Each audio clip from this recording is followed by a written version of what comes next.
Assalamualaikum warahmatullahi wabarakatuh. Kembali lagi di channel Penabur Misteri. Semoga teman-teman dalam keadaan sehat walafiat dan dilancarkan rezekinya. Amin. Kali ini aku akan membawakan sebuah cerita yang berjudul Terjebak di Alas Purwo, yang merupakan kelanjutan ambulans bawa jenazah melintas di Alas Purwo. Oke, nggak pakai lama, kita langsung ke ceritanya. Cus!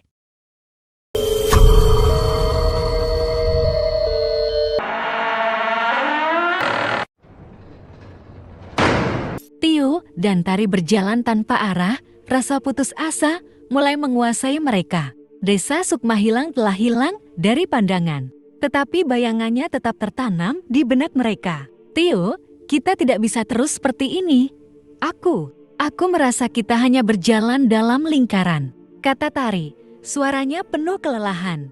Tio menghela napas, menatap langit yang mulai gelap. Kita harus tetap bergerak. Jika berhenti, kita tidak tahu apa yang akan terjadi. Namun, sebelum Tio melangkah lagi, suara langkah pelan terdengar dari balik pepohonan. Tari merapat ke Tio, cemas. Dari kegelapan, muncul seorang pria tua dengan tongkat kayu di tangannya.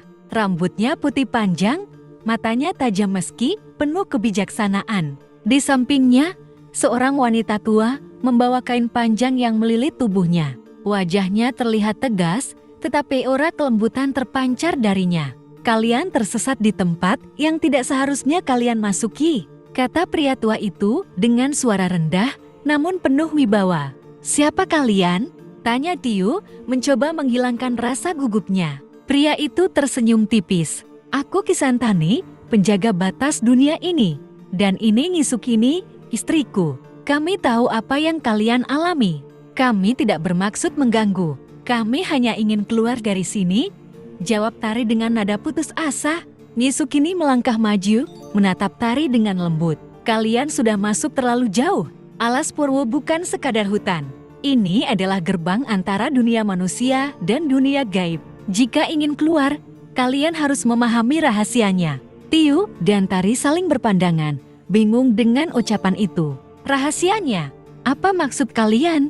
Tanya Tio. Kisantani mengetuk tanah dengan tongkatnya, menghasilkan suara gemuruh kecil. Kalian telah menjadi bagian dari hutan ini. Sukmahilang bukan akhir, melainkan awal dari perjalanan kalian. Jika kalian ingin selamat, kalian harus belajar menghadapinya. Belajar? Menghadapi apa? Tanya Tari. Ngisukini tersenyum tipis, menghadapi mereka yang tidak terlihat yang menguasai tempat ini. Kalian memiliki potensi, tetapi kalian belum menyadarinya. Tio menggeleng. Kami hanya ingin pulang. Kami tidak peduli dengan apapun yang ada di sini. Namun, Kisantani menatapnya tajam. Jika kalian tidak peduli, maka kalian akan menjadi mangsa selanjutnya. Dunia ini tidak akan melepaskan kalian begitu saja. Ngisukini mendekati Tari, memegang tangannya dengan lembut. Kami bisa membantu kalian, tapi hanya jika kalian mau belajar. Pilihannya ada di tangan kalian. Tio dan Tari terdiam, merasakan kejujuran dalam kata-kata mereka. Meski takut, mereka tahu bahwa melawan mungkin satu-satunya cara untuk bertahan. Apa yang harus kami lakukan? Tanya Tio akhirnya. Kisantani tersenyum lebar, menunjukkan gigi-giginya yang sudah tak lengkap. Ikuti kami. Perjalanan kalian baru saja dimulai. Malam itu, Tio dan Tari mengikuti Kisantani dan Ngisukini, menyusuri jalan kecil yang hampir tidak terlihat di tengah hutan. Meski dikelilingi oleh kegelapan, kedua orang tua itu tampak berjalan dengan tenang, seolah tidak takut pada apapun. Mau dibawa kemana kami? Tanya Tio, memecah keheningan. Ke tempat yang aman.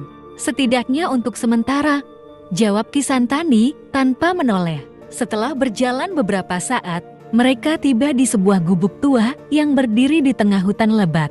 Gubuk itu terlihat kecil dari luar, tetapi ketika Tio dan Tari masuk, mereka terkejut melihat betapa luas dan hangatnya bagian dalamnya. Ada tungku kecil yang menyala di sudut ruangan, dengan aroma ramuan herbal yang menenangkan. Duduklah, kata Ngisukini sambil menuangkan cairan hijau ke dalam mangkuk kayu. Ia menyerahkannya kepada Tio dan Tari, minumlah ini. Ini akan membantu kalian memulihkan tenaga.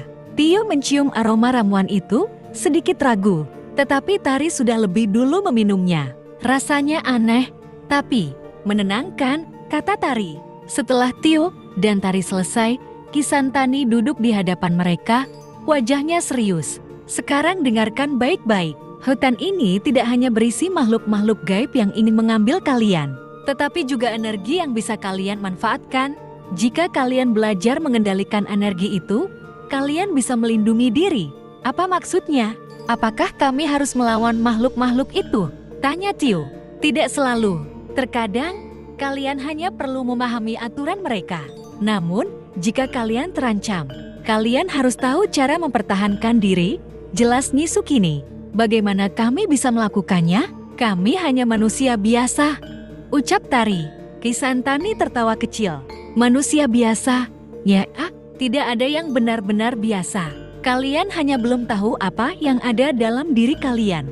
Mulai sekarang, kalian akan belajar menguatkan batin dan membaca energi di sekitar kalian. Pelatihan dimulai malam itu. Kisantani mengajarkan Tio cara membaca gerakan alam, memahami tanda-tanda dari suara angin, gemerisik daun, dan perasaan di tubuhnya. Anggap hutan ini seperti makhluk hidup. Jika kalian tenang, ia akan memberi kalian jawaban. Tapi jika kalian takut, ia akan memakan kalian, kata Kisantani sambil menunjuk ke arah pepohonan. Sementara itu, Nyi Sukini mengajarkan Tari cara mengendalikan rasa takutnya.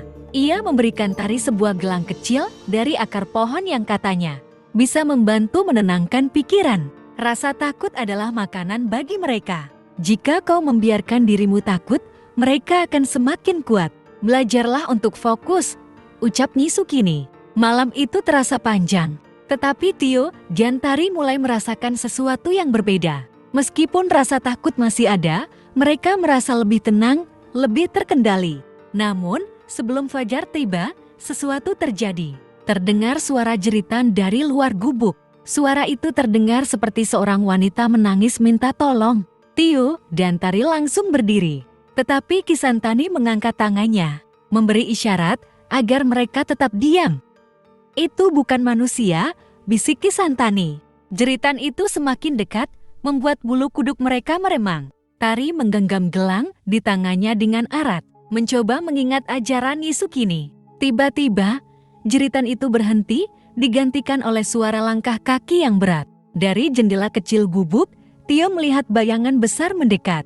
Sosok itu tidak sepenuhnya terlihat, tetapi matanya bersinar marah di kegelapan. Kalian tetap di sini, jangan keluar, apapun yang terjadi, perintah Kisantani sambil membawa tongkat kayunya dan keluar dari gubuk.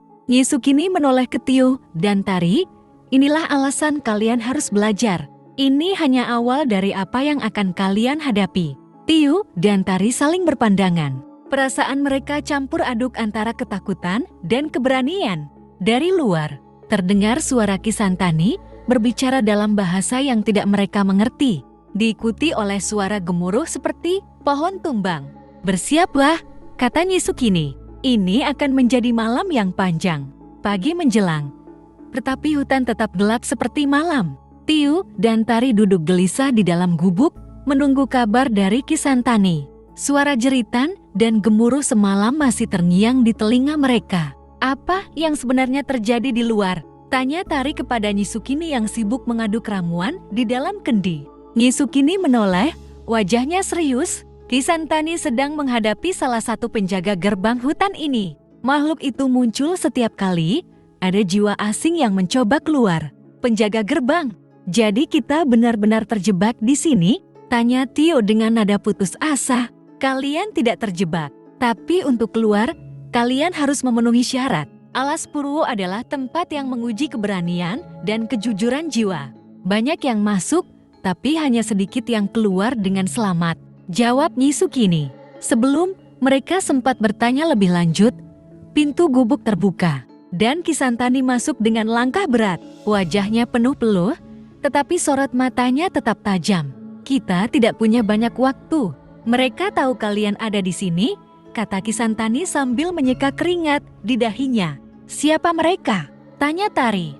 Kisantani duduk di lantai, menghela napas. Hutan ini dihuni oleh banyak makhluk, tapi ada 3 yang paling berbahaya. Mereka adalah penentu nasib kalian di sini. Jika kalian bisa menghadapi mereka, kalian akan bebas. Tapi jika tidak, kalian akan menjadi bagian dari hutan ini selamanya. Tio dan Tari terdiam, mencoba mencerna informasi itu. Siapa mereka? Tanya Tio akhirnya. Nyi Sukini menjawab, yang pertama adalah Bayang Sukma.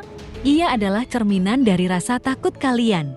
Jika kalian tidak bisa menghadapinya, ia akan mengambil wujud kalian dan menggantikan jiwa kalian. Yang kedua adalah penjaga jurang. Ia adalah penguasa gerbang menuju dunia manusia. Ia akan menguji keberanian kalian dengan kenangan dan penyesalan masa lalu. Kisantani melanjutkan, dan yang terakhir, Ratu Luruh. Ia adalah penguasa tertinggi di alas. Purwo, jika kalian berhasil sampai kepadanya, ia akan memutuskan apakah kalian layak kembali ke dunia kalian atau tidak. Tiu dan Tari saling berpandangan, merasakan beban besar di depan mereka. Bagaimana kami bisa menghadapi mereka? Kami bahkan tidak tahu apa yang harus dilakukan, kata Tari dengan suara bergetar. Kisantani berdiri, memegang tongkat kayunya. Itulah tujuan kami. Kalian harus siap, karena ujian pertama kalian akan dimulai sekarang. Tanpa peringatan, lantai gubuk berguncang, dan dinding-dindingnya perlahan memudar. Tio dan Tari merasa seperti terhisap ke dalam kegelapan. Mereka berdua berteriak, tetapi suara mereka hilang dalam kekosongan. Ketika Tio membuka matanya, ia berada di sebuah ruangan gelap dengan cermin besar di depannya. Bayangannya sendiri menatapnya dari balik cermin, tetapi dengan senyum menyeramkan. Tio, apa yang paling kau takuti? Tanya bayangan itu dengan suara yang sama persis dengannya. Di tempat lain, Tari menemukan dirinya di tengah hutan yang dipenuhi suara-suara aneh. Ia mendengar suara tangisan. Tetapi ketika ia mendekati asal suara itu, ia melihat dirinya sendiri berdiri di sana, memegang boneka jerami. Tari, apa yang kau sesali? Tanya sosok itu dengan mata penuh kebencian. Sementara itu, Kisantani dan Nyi Sukini berdiri di tengah kegelapan, mengamati dari kejauhan. Mereka harus menghadapi ujian ini sendiri, kata Nyi Sukini. Jika mereka berhasil, mereka akan lebih kuat. Jika gagal, hutan ini akan mengambil mereka, jawab Kisantani. Tio menatap bayangannya sendiri, tubuhnya gemetar. Aku takut kehilangan kendali. Aku takut semua ini akan berakhir buruk. Bayangan itu tersenyum lebar. Kau harus menerima ketakutanmu, Tio, karena ketakutan itu adalah dirimu. Di sisi lain, Tari menatap sosok dirinya sendiri. Aku menyesal masuk ke ambulans itu. Aku menyesal mengabaikan perasaan burukku. Tapi aku tidak bisa kembali. Sosok itu perlahan memudar, meninggalkan Tari sendirian di tengah hutan. Setelah beberapa saat, Tio dan Tari terbangun kembali di gubuk. Wajah mereka penuh keringat, tetapi mata mereka memancarkan keberanian yang baru ditemukan. Kalian berhasil melewati ujian pertama, kata Nyi Sukini dengan senyum kecil. Tapi ini baru permulaan, tambah Kisantani. Perjalanan kalian masih panjang. Kisantani membawa Tio dan Tari keluar dari gubuk menuju sebuah jalan setapak yang terjal. Angin dingin menusuk kulit dan suara gemuruh terdengar dari kejauhan. Di depan mereka terbentang jurang yang sangat dalam, dengan jembatan gantung tua yang hampir roboh menghubungkan kedua sisi. Di seberang jurang itu adalah tempat ujian kedua kalian. Penjaga jurang sudah menunggu, kata Kisantani sambil menunjuk jembatan. Tari menatap jurang itu dengan ngeri. Jembatan ini tidak akan mampu menahan berat kita. Kita akan jatuh. Kisantani tersenyum samar. Ini bukan tentang jembatan. Ini tentang apa yang akan kalian temui di sana. Penjaga jurang akan menggunakan kenangan dan penyesalan kalian untuk menjatuhkan kalian. Jika kalian tidak kuat, kalian tidak akan pernah sampai ke seberang. Bagaimana kalau kami gagal? Tanya Tio, suaranya tegang. Kalau kalian gagal, kata Nyi Sukini pelan, kalian akan terjebak di jurang ini selamanya, menjadi bagian dari hutan. Tio dan Tari saling berpandangan. Meskipun takut, mereka tahu mereka tidak punya pilihan lain. Kalian harus berjalan sendiri. Aku dan Nyi Sukini tidak bisa membantu kalian kali ini, kata Kisantani. Dengan hati-hati, Tio melangkah lebih dulu ke jembatan. Kayu-kayu tua di bawah kakinya berderak, seolah-olah siap patah kapan saja. Tari mengikutinya dari belakang, menggenggam tali pengaman di kedua sisi. Saat mereka mencapai tengah jembatan, kabut tebal tiba-tiba menyelimuti mereka. Suasana menjadi sunyi, dan dunia di sekitar mereka terasa hilang. Tio, aku tidak bisa melihat apa-apa, teriak Tari, suaranya menggema di kegelapan. Tiba-tiba, Tio mendengar suara yang sangat familiar. Itu adalah suara ibunya. Tio, kenapa kau tinggalkan aku? Suara itu datang dari dalam kabut. Tio berhenti melangkah, tubuhnya gemetar. Ibu, dari dalam kabut, muncul sosok seorang wanita tua dengan wajah pucat. Matanya penuh dengan air mata. Kau selalu pergi? Tio, kau tidak pernah kembali. Tio terdiam, air mata mengalir di pipinya. Ibu, aku tidak punya pilihan. Aku harus bekerja. Aku harus melanjutkan hidup. Apakah hidupmu lebih penting dariku? Suara itu semakin menyayat. Sementara itu, Tari juga menghadapi sesuatu yang lain. Di depannya, muncul sosok seorang pria muda dengan seragam sekolah. Itu adalah adiknya yang telah meninggal beberapa tahun lalu. Kak Tari, kenapa kau tidak menolongku waktu itu? Suara pria itu terdengar sedih. Tari menatap sosok itu dengan air mata mengalir. Aku mencoba. Aku benar-benar mencoba. Tapi aku tidak tahu bagaimana cara menyelamatkanmu. Kau menyerah terlalu cepat, balas sosok itu, dingin. Tio dan Tari kini terjebak dalam rasa bersalah dan penyesalan mereka. Kabut semakin tebal dan jembatan di bawah mereka mulai berderak. Tio, jangan biarkan itu menguasaimu. Suara Ki Santani terdengar jauh, seolah bergema di kepala mereka. Tio mengusap air matanya, menatap sosok ibunya dengan tegas. Aku mencintaimu, ibu, tapi aku tidak bisa terus menyalahkan diriku. Aku melakukan yang terbaik yang aku bisa. Sosok ibunya tersenyum tipis sebelum perlahan menghilang. Kabut di sekitar Tio mulai memudar. Di sisi lain, Tari memegang gelang dari Nisukini dengan erat. Ia menatap adiknya dengan penuh penyesalan, tetapi juga keteguhan. Aku tidak bisa mengubah masa lalu, tapi aku tidak akan membiarkan penyesalanku menghancurkan hidupku. Sosok adiknya mengangguk pelan, lalu menghilang bersama kabut. Perlahan, kabut di jembatan memudar sepenuhnya, memperlihatkan akhir dari jembatan yang telah mereka capai. Tio dan Tari saling menatap, kelelahan, tetapi lega. Di ujung jembatan, Ki Santani dan Nisukini menunggu. Kalian berhasil, kata Ki Santani. Penjaga jurang tidak bisa mengalahkan kalian. Tapi perjalanan kalian belum selesai. Masih ada ujian terakhir, tambah Nisukini. Tio menarik napas dalam. Kami akan siap. Bagus, kata Ki Santani. Karena setelah ini, kalian akan bertemu dengan Ratu Luruh. Setelah melewati jembatan gantung, Tio dan Tari mengikuti Ki Santani dan Nisukini. Melewati jalan setapak yang semakin sunyi dan gelap. Udara di sekitar mereka terasa semakin berat. Dan suasana begitu hening hingga hanya terdengar langkah kaki mereka. Ratu Luruh adalah penguasa tertinggi di hutan ini, kata Nisukini sambil menoleh ke Tio dan Tari. Ia bukan makhluk biasa. Ia dapat melihat jauh ke dalam jiwa kalian. Apapun yang kalian sembunyikan, ia akan mengetahuinya. Apa yang dia inginkan dari kami? Tanya Tari. Ki Santani berhenti sejenak, menatap Tari dengan serius. Ia akan memutuskan apakah kalian layak meninggalkan Alas Purwo atau tidak. Tapi ia tidak hanya menguji keberanian. Ia menguji hati dan niat kalian. Tio menelan ludah, perasaannya bercampur antara takut dan penasaran. Apa yang harus kami lakukan ketika bertemu dengannya? Jawab pertanyaannya dengan jujur, kata Nisukini.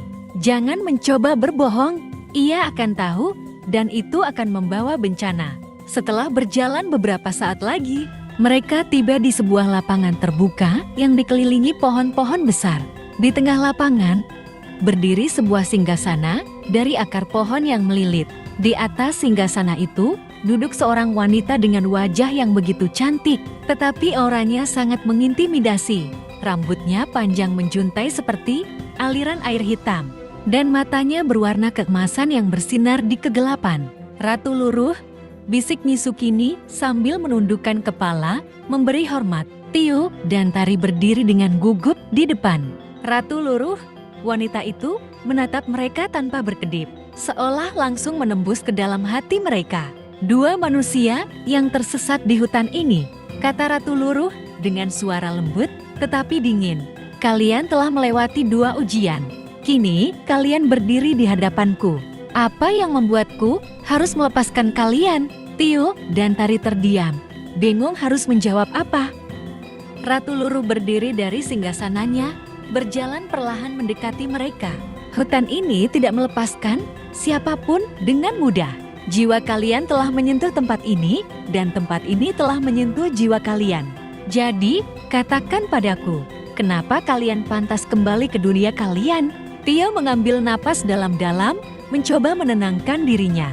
Kami tidak berniat mengganggu tempat ini. Kami hanya menjalankan tugas. Tapi kami telah belajar dari perjalanan ini.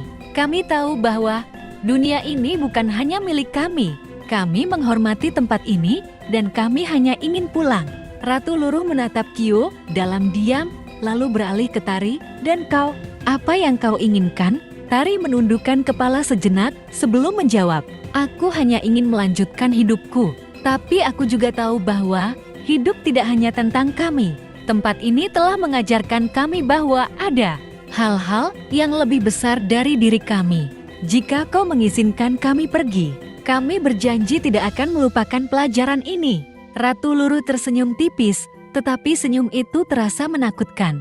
Kata-kata yang indah, tapi kata-kata saja tidak cukup untukku. Tiba-tiba, bayangan gelap muncul di sekitar mereka, membentuk wujud makhluk-makhluk menyeramkan dengan mata merah menyala. Mereka mengelilingi Tio dan Tari, bergerak semakin dekat. Jika kalian ingin kembali, tunjukkan bahwa jiwa kalian cukup kuat untuk bertahan, kata Ratu Luruh. Tio dan Tari merasa ketakutan, tetapi mereka teringat pada ajaran Kisantani dan Nyisukini. Tari menggenggam gelang pemberian Nyisukini, menutup matanya, dan fokus mengendalikan rasa takutnya. Tio, di sisi lain, mencoba mengingat semua pelajaran tentang membaca energi di sekitarnya. Ia merasakan aliran angin, suara-suara halus, dan detak jantungnya sendiri.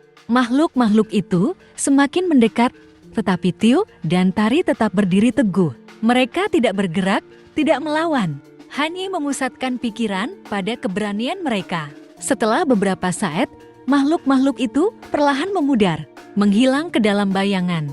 Ratu Luruh tersenyum lebih lebar kali ini. Kalian berhasil. Jiwa kalian cukup kuat untuk meninggalkan tempat ini, katanya. Ia kembali ke singgasananya, melambaikan tangannya. Pergilah. Tapi ingat, hutan ini selalu mengingat mereka yang pernah masuk. Jika kalian melupakan pelajaran yang telah kalian pelajari di sini, maka hutan ini akan memanggil kalian kembali. Tiba-tiba, cahaya terang menyelimuti Tio dan Tari. Ketika mereka membuka mata, mereka sudah berada di tepi jalan hutan. Dengan ambulans mereka di depan mereka. Kisantani dan Nyisukini berdiri di belakang mereka, tersenyum. Kalian telah berhasil, kata Kisantani. Tapi perjalanan kalian belum selesai. Kalian akan menghadapi lebih banyak tantangan di luar sana. Dunia ini penuh misteri. Dan kalian sekarang menjadi bagian dari dunia itu, tambah Nyisukini. Tio dan Tari mengangguk, menyadari bahwa hidup mereka tidak akan pernah sama lagi. Setelah keluar dari alas Purwo, Tio dan Tari merasa lega, tetapi juga bingung dengan apa yang baru saja mereka alami. Mereka berdiri di tepi jalan dengan ambulans yang terlihat utuh, seolah-olah tidak pernah tersentuh oleh kengerian di dalam hutan. Kisantani dan Nyisukini mendekati mereka dengan senyum lembut namun penuh makna. Perjalanan kalian di alas Purwo telah selesai, kata Kisantani sambil memandang mereka. Tapi kehidupan kalian baru saja dimulai. Tio memandang Kisantani dengan rasa ingin tahu. Apa maksudnya, Kek? Apakah kami masih akan menghadapi hal-hal seperti ini? Nyisukini tertawa kecil.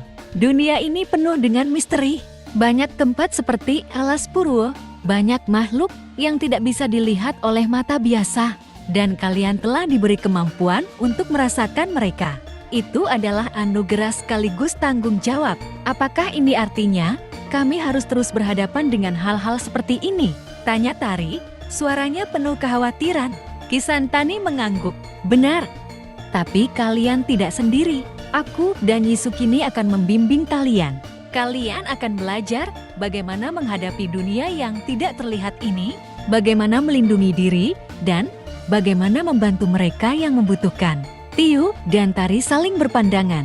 Mereka tahu hidup mereka tidak akan pernah sama lagi, tetapi di dalam hati mereka ada rasa syukur karena berhasil keluar dari kengerian itu bersama-sama. Baiklah, Cap, kami siap belajar, kata Tiu akhirnya. Kisantani tersenyum bangga. Bagus, kita akan mulai segera. Tapi untuk saat ini, pergilah ke rumah kalian. Istirahatlah, karena perjalanan panjang menanti kalian. Sebelum mereka pergi, Yisukini menyerahkan 2 buah benda kepada mereka. Kepada Tio, ia memberikan sebuah keris kecil yang terbungkus kain putih. Kepada Tari, ia memberikan sebuah cincin batu hitam dengan ukiran kuno di permukaannya. Ini adalah perlindungan untuk kalian, kata Yisukini. Gunakan dengan bijak dan jangan sampai disalahgunakan. Tio dan Tari menerima benda itu dengan penuh hormat. Terima kasih, Kak. Terima kasih, Nek. Kami tidak akan melupakan apa yang telah kalian ajarkan, kata Tari dengan tulus. Kisantani dan Yisukini mengangguk. Ingat, setiap ujian adalah pelajaran. Jangan pernah lari dari apa yang ada di depan kalian. Tio dan Tari naik ke ambulans, dan mesin menyala dengan bunyi yang normal, seolah-olah tidak pernah bermasalah sebelumnya. Mereka melambaikan tangan kepada Kisantani dan Yisukini, yang perlahan menghilang ke dalam kabut di tepi hutan. Saat mereka melaju di jalan menuju Banyuwangi, Tio merasa ada sesuatu yang berbeda dalam dirinya. Ada keberanian yang tumbuh, rasa percaya diri yang baru. Tari, di sisi lain, merasa bahwa ketenangan telah kembali ke hatinya. Setelah beberapa jam perjalanan, mereka akhirnya tiba di desa tujuan mereka. Warga desa menyambut dengan penuh rasa syukur, tetapi mereka juga memperhatikan wajah Tio dan Tari yang terlihat lebih dewasa dan tegar. Jenazah yang mereka antar diterima dengan doa dan penghormatan. Namun, bagi Tio dan Tari, ini bukan akhir dari perjalanan mereka. Ini adalah awal dari sesuatu yang lebih besar. Ketika malam tiba, mereka berdua duduk di depan ambulans, memandang bintang-bintang di langit. Kamu sadar, kan, kalau hidup kita sudah berubah total, kata Tio sambil tersenyum kecil. Tari mengangguk. Iya, tapi aku tidak menyesal. Aku rasa ini adalah takdir kita. Tio tertawa pelan. Kamu yakin? Karena aku masih takut kalau ada yang tiba-tiba nongol dari balik pintu ambulans. Mereka berdua tertawa untuk pertama kalinya setelah perjalanan panjang mereka. Di kejauhan, suara angin berhembus lembut, membawa ketenangan yang tidak pernah mereka rasakan sebelumnya. Malam itu, Tiu dan Tari berjanji kepada diri mereka sendiri. Mereka akan menghadapi apapun yang ada di depan mereka dengan keberanian. Mereka tahu di dunia ini masih banyak misteri yang menunggu untuk diungkapkan, dan mereka siap menjadi bagian dari dunia itu. Jangan lupa subscribe, komen, like, dan share. Terima kasih atas dukungan Anda. Wassalamualaikum warahmatullahi wabarakatuh.